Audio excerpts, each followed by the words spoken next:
오늘 증거할 말씀은 초대교회 때 증거되었던 고전적 속전설에 관한 것입니다. 본문의 주제와 관련하여 이미 지난주에 한번 증거하였습니다. 그런데 이 말씀을 증거하고 나서 성령께서 새로운 관점으로 하나님이 기뻐하시는 뜻을 새롭게 조명하여 주셨습니다. 그래서 한 주간 묵상하며 다시 준비하여 말씀을 증거합니다. 오늘 증거되는 말씀으로 하나님께서 우리 교회를 향하여 주시는 말씀이 무엇인지 함께 들을 수 있기를 원합니다. 저에게 주셨던 성령의 놀라운 조명은 바로 교회를 인도하시는 성령의 능동의지에 관한 것입니다. 내적인 부르심을 입은 자는 성령을 따라 길을 걸어가는 자들입니다. 그리고 성령으로 말미암아 세워지는 교회를 경험하는 자들입니다. 우리 교회는 이렇게 우리의 마음 안에서 비추어 주시는 성령의 말씀을 듣고 세워져 왔습니다. 그런데 지난 몇 해 동안 참으로 큰 시험이 우리 가운데 있었습니다. 우리의 영혼을 지탱하는 믿음으로 감당할 수 없을 것만 같은 그러한 힘든 시험이었습니다. 이때 저는 하나의 유혹에 빠지곤 하였습니다. 저의 의지로 말씀의 방향을 바꾸어 하나님의 은혜를 전하고 싶었던 것이지요. 힘든 상황에 놓여 있고 갈등하는 성도들에게 하나님의 은혜의 말씀을 전하고 싶었습니다. 그러나 성령은 교회를 인도하고 움직이시는 능동의지를 가지고 있습니다. 성령은 의지의 영이십니다. 설교자는 성령의 영적인 기관이지요. 자기가 임의로 자기가 원하는 대로 하나님의 말씀을 증거할 수 없습니다. 성령께서 조명하여 주시지 않는 말씀에 어떻게 목숨을 다하여 하나님의 말씀으로 외칠 수 있겠습니까? 하나님은 그렇게 말씀의 방향을 바꾸어 주시지 않았습니다. 우리 교회를 처음부터 인도하였던 성령의 조명은 우리의 죄를 씻어내고 우리의 자아를 부복하게 하는 성화의 말씀이었습니다. 이 성화의 말씀이 언제, 어느 때에 이루어져서 우리가 하나님의 은혜의 말씀을 증거하게 될지 마음 안에서 기다리며 소망하고 있었습니다. 그러다가 지난해부터 어느 시점부터 성령께서 예수 그리스도가 십자가에서 죽으신 그 속죄와 그곳에서 이루신 사랑이 무엇인지에 대하여 조명하여 주시기 시작하였습니다. 너무나 놀라운 하나님의 은혜였습니다. 성령께서 강권하시는 의지는 바로 이 성화를 통하여 하나님이 부르신 한 영혼이 예수 그리스도의 십자가의 자리에 도달하는 것이었습니다. 하나님이 부르신 한 영혼들이 죄를 씻어내고 자아를 부복하게 하는 성령의 능동적인 의지를 통해서 십자가의 자리에 도달하여 성령께서 조명하여 주시는 그 뜻을 깨닫게 될 때에 비로소 예수 그리스도의 사랑을 이해할 수 있었던 것이지요. 우리의 자아가 멈추지 않고 여전히 우리의 자아가 힘을 가지고 중심이 된다라면 어떻게 예수 그리스도의 십자가의 의미가 바르게 전달될 수 있겠습니까? 죄는 우리의 자아를 통해서 역사합니다. 자아가 멈추지 아니하면 성령께서 비추어 주시는 그리스도의 사랑이 무엇인지 온전히 깨달아지지 않습니다. 성령께서 우리 안에 하나님의 사랑을 비추어 주실 때 언제나 방해가 되는 것은 우리 안에서 움직이는 우리의 능동적인 의지입니다. 우리의 상처로 예수 그리스도의 십자가를 덮으려고 하고, 그리고 우리가 가지고 있는 자기 중심적인 의로 자기가 십자가의 자리에서 하나님 앞에 죄를 회개하며 하나님의 은혜를 고백하는 자가 아니라 율법으로 상대방에게 십자가를 요구하게 되는 것이죠. 십자가는 우리 모두가 각자 성령의 조명을 따라 도착해야 하는 자리입니다. 그럴 때 비로소 그곳에서 교회 안에 하나님께서 이루고자 하시는 화목이 성취되는 것입니다. 십자가가 바로 속죄소이지요. 언약궤 위에 그리스도의 피가 뿌려졌던 그 자리, 시은 좌, 하나님의 은혜가 임하는 자리입니다. 예수 그리스도의 피가 어떻게 뿌려졌는지, 무엇 때문에 뿌려졌는지 성령의 내적인 조명이 이루어지지 아니하면 사람들은 예수 그리스도의 사랑이 무엇을 의미하는지, 얼마나 하나님께서 죄를 미워하시고 진노하시는지에 대해 전혀 이해할 수가 없는 것입니다. 우리에게 예수 그리스도의 사랑이 무엇인지 조명하여 주시는 성령님께 놀라운 감사와 찬송을 올려드립니다. 이런 의미에서 초대교회에 증거되었던 고전적 속전설, 그리고 중세시대에 증거되었던 만족설, 그리고 종교개혁시대의 개혁파 교회를 통해 증거되었던 형벌적 속죄설은 교회를 움직이는 성령의 조명으로 말미암아 증거되었던 진리입니다. 이것이 바로 성령께서 우리 교회를 인도하셨던 성령의 의지이기도 합니다. 교회는 성령의 능동 의지를 따라 인도함을 받습니다.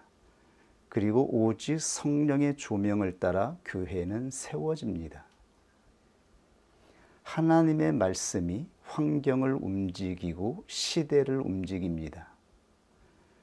성령을 통하여 조명된 진리의 말씀으로 교회는 나아가는 것입니다. 환경이 먼저가 아니라는 것이죠. 환경 속에 처해 있는 성도들을 위로하기 위해 하나님의 말씀이 증거되는 것이 아닙니다. 그것은 약간의 유익이 있습니다. 하나님의 말씀은 환경보다 앞서 있습니다. 하나님의 말씀이 교회의 삶을, 교회의 환경을 움직여 나가는 것입니다. 이것이 바로 하나님의 의지이며 하나님의 예언의 말씀인 것이죠. 교회에서 선포되는 말씀은 하나님의 의지를 따라 예언으로 선포되며 그 예언대로 이루어졌다라고 하는 것이 기독교의 역사를 통해서 나타난 증거입니다. 교회는 이렇게 움직여져 왔습니다. 그런 의미에서 오늘 초대교회 성도들에게 증거되었던 속전설의 의미에 대해서 함께 살펴보도록 하겠습니다. 속전의 의미는 노예를 풀어주기 위한 몸값이지요. 노예제도는 고대 세계 때부터 초대교회, 근대에 이르기까지 뿌리 박혀 있었던 악한 관습입니다. 특히 초대교회 때 얼마나 많은 노예들이 있었는지요. 교회 안에 노예로 신자된 사람들이 많이 있었습니다. 성도들 개인뿐만 아니라 교회는 이교 세계의 지배와 억압으로부터 핍박을 받았습니다. 그들은 이 환경 속에서 고난과 목숨의 위협을 받으며 예수 그리스도를 영접하였습니다. 그때 그들에게 이 속전설이 증거되었던 것이죠. 하나님의 성령은 어떻게 예수 그리스도를 믿는 자들의 삶을 움직이는지, 교회를 억압하고 지배하는 이 이교도의 세력으로부터 어떻게 하나님께서 구원하셔서 해방하실 것인지를 증거하였던 것이죠. 이러한 성령의 조명으로 사람들은 믿음을 따라 나아갔습니다. 초대교회 성도들은 죽음을 이기시고 사망을 이기신 예수 그리스도의 속죄를 믿음으로 받아들이며 나아갔을 때에 드디어 교회는 해방의 삶을 목격하였죠. 모든 이교 세계, 교회를 위협하던 모든 억압하는 세력들은 소멸되었습니다. 교회는 평화의 시대를 맞이하게 되었죠. 그때 하나님은 안셀름을 통하여 예수 그리스도의 속죄가 어떻게 우리의 삶에 하나님의 의에 만족되었는지, 어떻게 화목되었는지에 대하여 증거하였던 것입니다. 그러나 죄의 역사는 그치지 않았죠. 하나님이 주신 평안과 화목 속에 거하던 교회는 부패하고 타락하였습니다. 그때의 하나님은 교회를 개혁하시면서 개혁파 교회의 진리의 교사들을 통하여 하나님이 예수 그리스도를 위해서 속죄를 받을 수밖에 없었던 그 죄의 실체, 하나님이 진노하시는 죄의 형벌이 무엇인지에 대하여 선포케 하셨던 것입니다. 하나님은 성령을 따라 성령의 조명으로 교회의 운명을 움직였습니다. 교회의 운명이 바뀌는 것은 하나님의 말씀을 따라 이루어지는 것입니다. 내적인 부르심을 받은 교회의 설교자는 그러므로 의미로 자기의 의지로 말씀을 증거해서는 안 되는 것이죠. 그렇게 할 수도 없습니다. 오직 성령의 조명을 따라 하나님의 말씀이 선포되어야 됩니다. 우리를 인도하시는 성령의 뜻이 무엇인지 하나님은 예배를 통하여 또한 진리의 교사들을 통하여 증거케 하셔서 교회의 운명을 움직여 가고 있음을 이번에 다시 확신케 하여 주셨습니다. 너무나 놀라운 깨달음이었습니다. 우리가 잠시 주춤하며 낭망하고 절망 가운데 있었던 이 불확실한 이 의심을 하나님께서 걷어주셔서 우리 교회가 바로 성령의 주권적인 의지 안에 있었음을 다시 알게 하여 주셨습니다.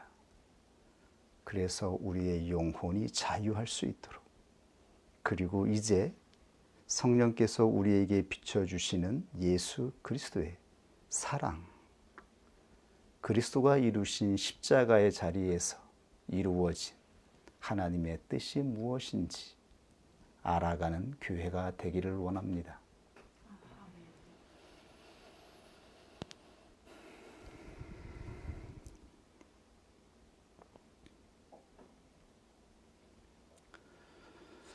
본론으로 들어가서요. 속죄는 노예들을 해방하기 위한 몸값입니다. 초대교회 성도들은 이 속전의 의미를 누구보다 분명히 인식하고 있었습니다. 자신들이 풀려나기 위해서는 자신들의 몸값이 지불되어야 한다라고 하는 것을요. 그렇다면 목숨의 속전은 얼마나 될까요? 출애굽기 21장에는 속전의 원칙이 증거되어 있습니다. 속전의 원칙은 이렇습니다. 생명은 생명으로, 눈은 눈으로, 이는 이로, 손은 손으로, 발은 발로. 각각 속전의 가치가 정해져 있습니다. 하나님 앞에 죄를 지은 자, 하나님의 계명을 어긴 자에게는 죽음의 형벌이 명령되었습니다. 창세기 2장 15절 이하에 아담에게 주신 계명은 이러합니다. 여호와 하나님이 그 사람을 이끌어 에덴 동산에 두사 그것을 다스리며 지키게 하시고 여호와 하나님이 그 사람에게 명하여 가라사대 동산 각종 나무의 실과는 내가 임의로 먹되 선악을 알게 하는 나무의 실과는 먹지 말라. 내가 먹는 날에는 정령 죽으리라. 하나님은 아담에게 하나의 계명을 주셨지요. 선악을 알게 하는 나무의 열매를 먹으면 정령 죽을 것이다. 이것이 하나님의 명령을 어긴 자, 하나님의 뜻을 어긴 자에게 주어진 형벌이었습니다. 그것은 바로 죽음이었죠. 그것도 단순한 죽음이 아니라 영과 육, 그리고 이 시대뿐만 아니라 영원한 때까지 이르는 영원한 형벌이 예고되었습니다. 아담은 하나님의 명령을 떠나 하나님의 의지를 벗어나 자기의 능동의지로, 자기의 뜻으로 계명을 어겼습니다. 이것은 단순히 윤리적인 범죄가 아닙니다. 하나님 앞에서 살아가야 하는, 하나님과 교제하며 신뢰로 묶여져서 창조된 아담이 하나님과의 관계성을 파괴하고 화목을 파괴하여 더 이상 하나님의 집에 거할 수 없는 자기의 능동의지를 작용시킨 것입니다. 이렇게 죄가 사람의 자아가 가지고 있는 능동의지를 통해서 시작되었다라고 말씀을 드렸죠. 그러므로 이러한 죄를 사하시기 위해서 하나님께서 원하시는 죄의 속죄가 무엇인지를 알게 하기 위해서 하나님은 독생자 예수 그리스도를 이 땅에 보내셔서 대신 화목 제물로 받으신 것이죠. 예수 그리스도는 온전한 수동의지로 하나님 뜻 앞에 부복하여 하나님의 뜻을 이루었습니다. 그런데 우리가 오해하지 말아야 하는 것이 있죠. 하나님이 기뻐 받으시는 수동의지는 피동적인 수동이 아니라 능동적 수동이지요.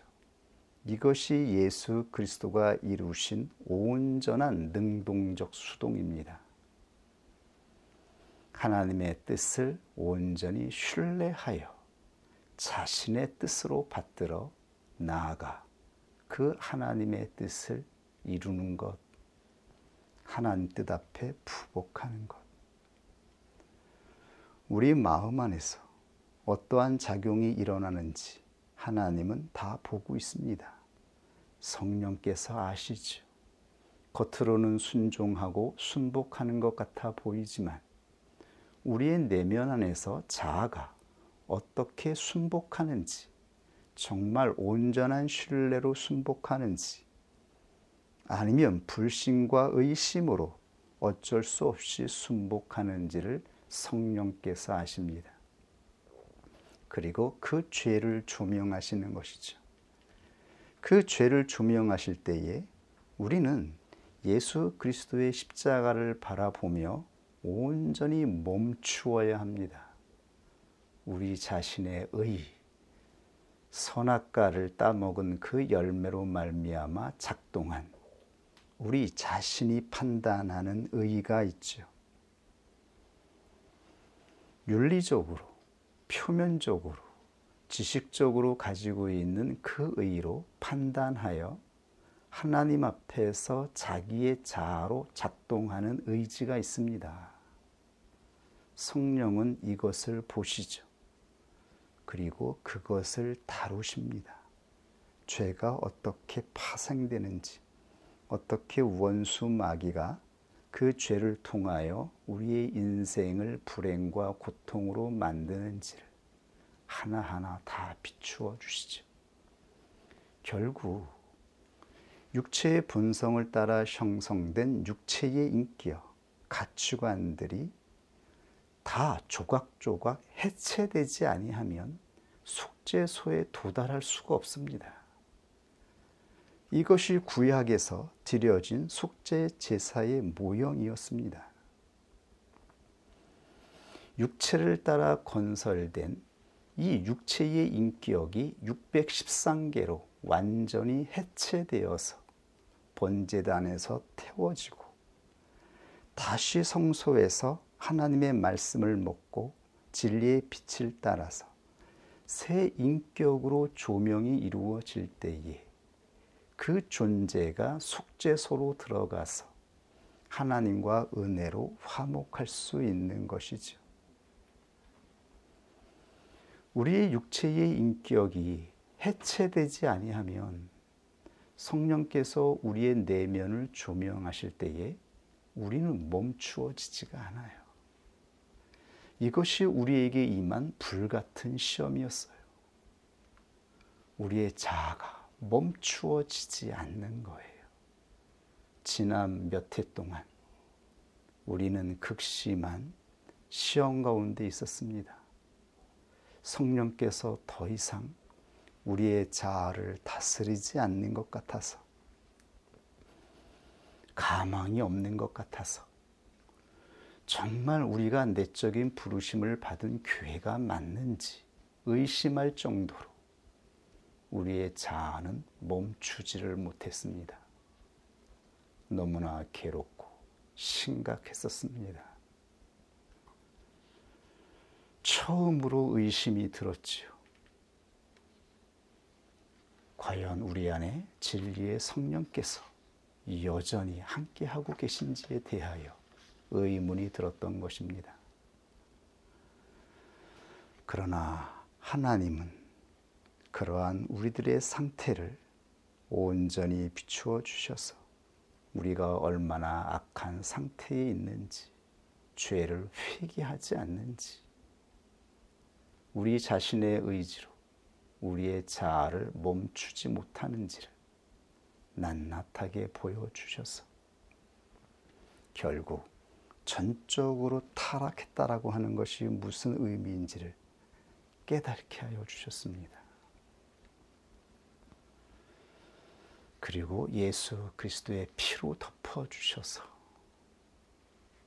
그리스도의 십자가의 자리에서 이루어진 사랑이 무엇인지 우리에게 조명하여 주시고 말씀하여 주시고 있습니다.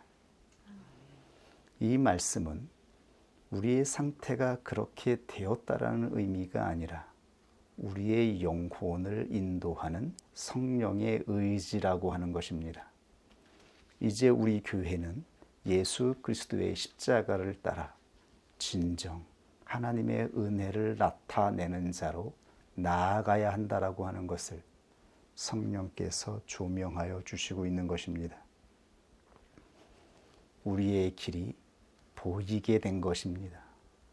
우리가 나아가야 하는 길을 성령께서 새롭게 조명하여 주고 있습니다. 이 조명을 따라 나아갈 때 우리는 분명히 성령께서 교회를 세우시고 안전하게 인도하여 주실 것을 믿습니다. 이 믿음으로 초대교회와 중세시대와 종교개혁시대에 진리의 교사들을 통해서 가르치고 증거케 하였던 이 놀라운 진리들을 보게 하여 주셨습니다. 초대교회를 묻고 억압하고 있던 이 운명에서 벗어날 수 없었던 한 영혼들이 어떻게 예수 그리스도를 믿음으로 말미암아 예수 그리스도의 피가 뿌려져서 그들의 인생이 움직여 갔는지, 그들의 영혼들이 죄와 사망에서 해방되었는지를 우리들에게 비추어 주고 있었던 것입니다. 이것은 초대교회 성도들뿐만 아니라 우리의 구원 여정을 통해서도 경험하고 확증한 바가 아닙니까? 우리에게 비춰주시는 말씀을 따라 믿음으로 출발했을 때에 우리를 억압하고 괴롭히던 그 모든 외적인 환경으로부터, 빠져나올 수 없는 환경으로부터 우리는 벗어나서 자유롭게 영적인 출애굽을 할 수가 있었습니다. 얼마나 놀라운 이 역사를 고백하며 자랑하였는지요. 우리에게 주어지지 않던 놀라운 평안이 주어졌죠. 우리 안에 하나님이 주시는 그 만족으로 즐거워하였지 않습니까? 우리가 그토록 무서워하던, 우리를 괴롭히던 세상의 환경도, 그 어떠한 세력도 우리를 향하여 털끝 하나 건들지 못했습니다. 어떠한 소리로도 우리를 위협하지 못하였지요. 그렇게 성령께서는 능동적인 의지로 우리의 인생을 움직여 주셨습니다. 그렇게 교회를 움직여 주셨습니다. 그리고 성경의 말씀과 같이 어떻게 속죄 제사가 되어져야 하는지, 어떻게 하나님의 말씀을 따라 새 인격이 세워져야 하는지에 대하여 수도 없는 조명이 이루어졌죠. 영적인 광야를 걸어오게 하여 주셨습니다. 이 광야를 통과하지 않고서 하나님의 은혜를 말하는 것, 예수 그리스도의 사랑을 말하는 것이 어떠한 능력이 있을까요? 잠시는 행위로 누군가를 도울 수 있고 함께 할 수 있겠지만, 그것으로 우리가 어떻게 한 영혼 안에서 이루어지는 그 죄의 작용을 감당할 수 있겠습니까? 우리 자신도 감당이 안 돼서 분노하고 혈기내고 부수고 내 영혼을 망가뜨리게 되는 이 실제 속에서 도대체 누가, 어떤 누군가가 옆에서 그 영혼을 감싸 안을 수 있습니까? 그것은 오직 하나님의 은혜가 성령을 통해 우리 가운데 비추어지고 성령께서 우리의 영혼을 지켜주실 때 가능한 것이죠.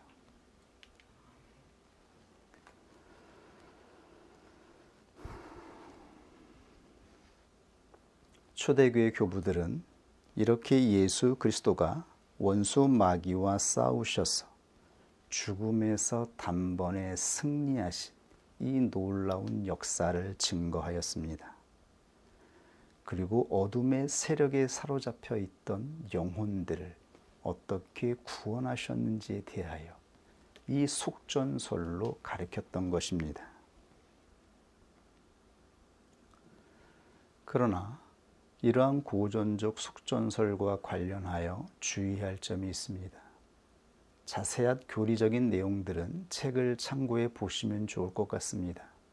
저는 교리적인 지식보다 우리 교회를 향한 하나님의 조명으로 우리가 나아가야 할 실제의 삶에 대하여 집중하고 설교로 말씀을 증거하고 있기 때문입니다.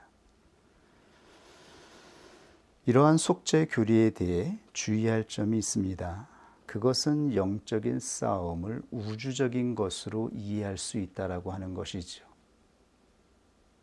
인생의 고통과 불행, 이 억압된 환경에서 구원하시는 것은 오직 하나님의 전능한 능력으로 말미암아 가능합니다. 그러나 영적 싸움의 본질은 죄와 싸우는 것입니다. 이 땅에 나타난 악과 고통은 신들의 세계에서 벌어진 일 때문에 발생한 것이 아닙니다. 우리가 경험하는 인생의 불행이나 악은 우리와 상관없는 신들의 문제가 아니라고 하는 것이죠. 이것은 이교도들의 교리였습니다. 교회는 이러한 이교도들의 교리로 혼합되지 않도록 조심해야 하는 것이죠. 하나님은 성경을 통해 분명히 알게 하여 주셨습니다. 죄는 원수 마귀의 것이 아니라 바로 우리의 자아를 통해서, 자아라고 하는 실체를 통해서 발생하였다라고 하는 것을요. 아담이 바로 주체적으로 자기의 의지로 하나님의 뜻을 벗어남으로 인하여서 죄가 발생하였습니다. 그 죄로 말미암아 하나님과의 화목이 깨지고 인간은 하나님과 멀어졌습니다. 그리고 육체를 따라 인생을 살아가게 되었지요. 그 결과가 바로 악입니다. 이 삶의 모든 고통과 불행은 바로 우리 자신이 만들어낸 것입니다. 죄는 우리 안에서 시작되고 발생하며 작용하고 있습니다. 우리의 자아는 상상이 아니라 실체입니다. 의지를 가지고 움직이고 있습니다. 그러므로 성령은 우리의 자아가 어떻게 움직이는지,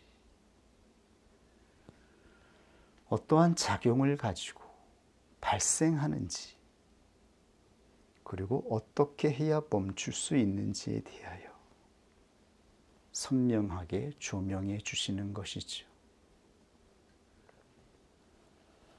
원수 마귀는 하나님과 동등하지 않습니다.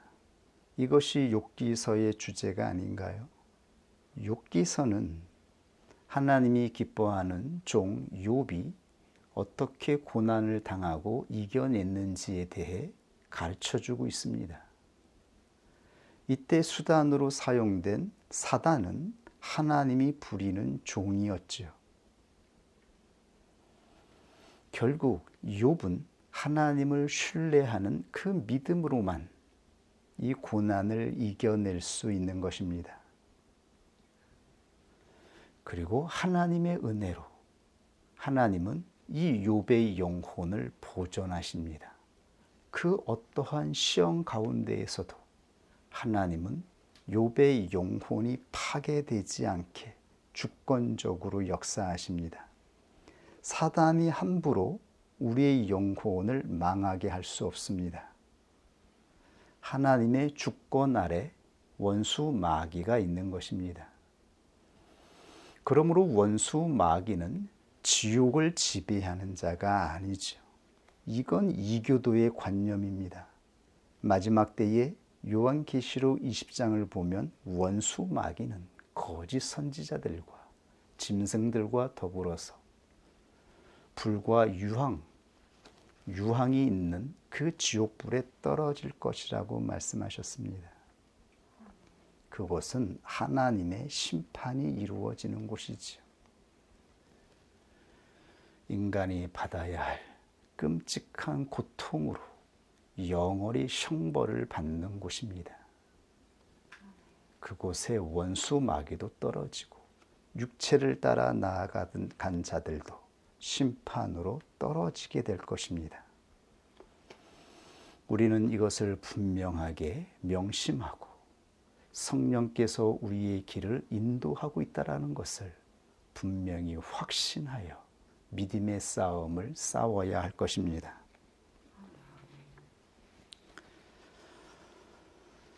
하나님께서 우리 각자의 영혼을 부르셔서 영적인 출애굽을 시키시고 예수 그리스도의 몸된 교회로 연합케 하셨던 이 놀라운 역사를 분명히 기억할 수 있기를 원합니다. 언제나 타락하고 부패된 것은 우리 자신 안에서 발생한 자아로 말미암아 이루어진 것임을 우리는 분명히 볼 수가 있었습니다. 우리를 두르고 있었던 것은 평안이며 만족이며 기쁨이었고 하나님의 놀라운 계명이 우리 교회에 선포되었지만 그럼에도 끊임없이 우리 안에서 죄가 역사했다라고 하는 것을 명심해야 합니다. 교회가 타락하면 하나님께서 종교 개혁을 일으켜서 진리의 종을 통하여 하나님의 진노, 형벌에 대해 선포케 하셨던 것처럼 성령은 그렇게 교회를 향하여 외치게 하는 것입니다. 교회는 성령께서 세우시고 성령께서 인도하십니다. 이것이 교회가 걸어가는 길입니다.